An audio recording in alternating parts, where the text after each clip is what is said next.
আপনাদের দলের সাংসদ অনন্ত মহারাজ নাগেন্দ্রনাথ রয় তিনি আগে বলেছিলেন নেতাজিকে নিয়ে কিছু বিতর্কিত মন্তব্য।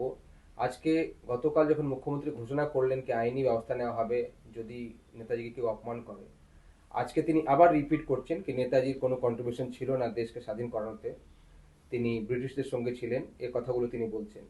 রাজ্য সভাপতি হিসাবে আপনি কি বলবেন, কেন কি তাকে দল থেকে তাড়ানো হোক এই ধরনের দাবি করা হচ্ছে টিএমসি তরফ থেকে? দেখুন, নেতাজি সুভাষচন্দ্র বসু প্রত্যেকটি জাতীয়তাবাদী মানুষের অন্তরের অন্তঃস্থলে তার কালোজয়ী সত্তা নিয়ে প্রতিষ্ঠিত। নেতাজি নেতাদের নেতা। নেতাজি সুভাষচন্দ্র বসুকে যদি কংগ্রেস থেকে বিতাড়িত না করা হতো তাহলে তিনি দাঁড়িয়ে বলতে পারতেন যে আমি দ্বিজাতি তত্ত্বে বিশ্বাস করি না, ভারতবর্ষ এক থাকবে, আমাদের দেশের বিভাজন হতো না। নেতাজি সুভাষচন্দ্র বসু বন্দে মাতরমকে খণ্ডিত করার বিপক্ষে ছিলেন। নেতাজি সুভাষচন্দ্র বসু ভারতবর্ষে উপস্থিত থাকলে এভাবে ক্ষমতার হস্তান্তর হতো না। রাজনৈতিক মতপার্থক্য থাকতে পারে, কিন্তু নেতাজি তার কালোজয়ী সত্তাকে নিয়ে সমস্ত কিছু উত্তরণ ঘটিয়ে দিয়েছেন। নেতাজি সুভাষচন্দ্র বসুকে নিয়ে মানুষের আবেগ যদি আহত হয়, তার জন্য পার্টি চিন্তা ভাবনা করবে।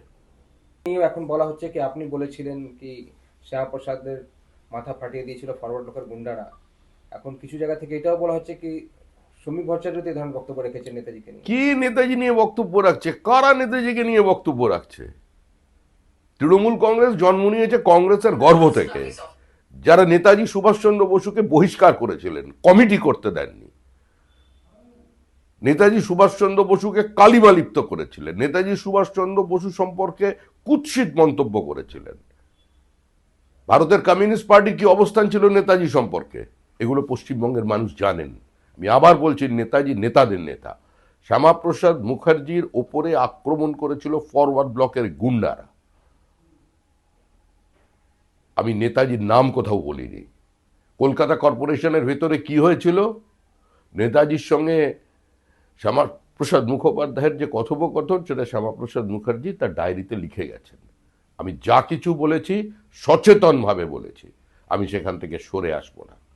শ্যামাপ্রসাদ মুখার্জিকে রক্তাক্ত। আমাদের দলের সাংসদ অনন্ত মহারাজ নাগেন্দ্রনাথ রয় তিনি আগে বলেছিলেন নেতাজিকে নিয়ে কিছু বিতর্কিত মন্তব্য।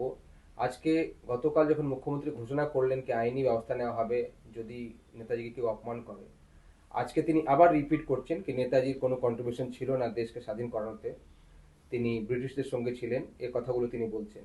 রাজ্য সভাপতি হিসাবে আপনি কি বলবেন, কেন কি তাকে দল থেকে তাড়ানো হোক এই ধরনের দাবি করা হচ্ছে টিএমসি তরফ থেকে? দেখুন, নেতাজি সুভাষচন্দ্র বসু প্রত্যেকটি জাতীয়তাবাদী মানুষের অন্তরের অন্তঃস্থলে তার কালোজয়ী সত্তা নিয়ে প্রতিষ্ঠিত। নেতাজি নেতাদের নেতা। নেতাজি সুভাষচন্দ্র বসুকে যদি কংগ্রেস থেকে বিতাড়িত না করা হতো তাহলে তিনি দাঁড়িয়ে বলতে পারতেন যে আমি দ্বিজাতি তত্ত্বে বিশ্বাস করি না, ভারতবর্ষ এক থাকবে, আমাদের দেশের বিভাজন হতো না। নেতাজি সুভাষচন্দ্র বসু বন্দে মাতরমকে খণ্ডিত করার বিপক্ষে ছিলেন। নেতাজি সুভাষচন্দ্র বসু ভারতবর্ষে উপস্থিত থাকলে এভাবে ক্ষমতার হস্তান্তর হতো না। রাজনৈতিক মতপার্থক্য থাকতে পারে, কিন্তু নেতাজি তার কালোজয়ী সত্তাকে নিয়ে সমস্ত কিছু উত্তরণ ঘটিয়ে দিয়েছেন। নেতাজি সুভাষচন্দ্র বসুকে নিয়ে মানুষের আবেগ যদি আহত হয়, তার জন্য পার্টি চিন্তা ভাবনা করবে। এখন বলা হচ্ছে কি আপনি বলেছিলেন কি শ্যামাপ্রসাদের মাথা ফাটিয়ে দিয়েছিল ফরওয়ার্ড ব্লকের গুন্ডারা, এখন কিছু জায়গা থেকে এটাও বলা হচ্ছে কি শ্রমিক ভট্টাচার্য এই ধরনের বক্তব্য রেখেছেন নেতাজিকে নিয়ে। কি নেতাজি নিয়ে বক্তব্য রাখছে? কারা নেতাজিকে নিয়ে বক্তব্য রাখছে? তৃণমূল কংগ্রেস জন্ম নিয়েছে কংগ্রেসের গর্ভ থেকে, যারা নেতাজি সুভাষচন্দ্র বসুকে বহিষ্কার করেছিলেন, কমিটি করতে দেননি। নেতাজি সুভাষচন্দ্র বসুকে কালিমা লিপ্ত করেছিলেন, নেতাজি সুভাষচন্দ্র বসু সম্পর্কে কুৎসিত মন্তব্য করেছিলেন। ভারতের কমিউনিস্ট পার্টি কি অবস্থান ছিল নেতাজি সম্পর্কে, এগুলো পশ্চিমবঙ্গের মানুষ জানেন। আমি আবার বলছি, নেতাজি নেতাদের নেতা। শ্যামাপ্রসাদ মুখার্জির ওপরে আক্রমণ করেছিল ফরওয়ার্ড ব্লকের গুন্ডারা। আমি নেতাজির নাম কোথাও বলিনি। কলকাতা কর্পোরেশনের ভেতরে কি হয়েছিল, নেতাজির সঙ্গে শ্যামাপ্রসাদ মুখোপাধ্যায়ের যে কথোপকথন, সেটা শ্যামাপ্রসাদ মুখার্জি তার ডায়েরিতে লিখে গেছেন। আমি যা কিছু বলেছি সচেতনভাবে বলেছি, আমি সেখান থেকে সরে আসবো না। শ্যামাপ্রসাদ মুখার্জিকে রক্তাক্ত করেছিল ফরওয়ার্ড ব্লক।